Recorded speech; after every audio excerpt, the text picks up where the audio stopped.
2 number হলো তরকারি। তরকারির যে এটাকে কি বলে, সুরবা আছে, আমাদের নোয়াখালীর ভাষায় সুরবা বলা হয় বা জোল বলা হয়।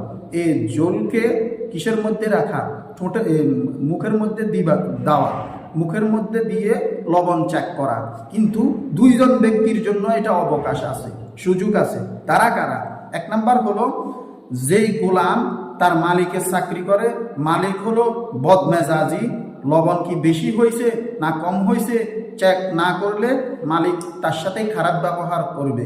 তাহলে তার সুযোগ আছে কি, শুধু হালকা নিয়ে জিহ্বার মধ্যে কি করবে, দেখবে লবণ বেশি হয়েছে নাকি কম হয়েছে। 1 নাম্বার ব্যক্তি। 2 নাম্বার ব্যক্তি হলো যে ওরকম স্বামীর স্ত্রী, যেই স্বামীটা তার সাথে খারাপ ব্যবহার করে, খারাপ আচরণ করে, তরকারি যদি লবণ কম বা বেশি হয় চিল্লা চিল্লি করে, মারামারি করে।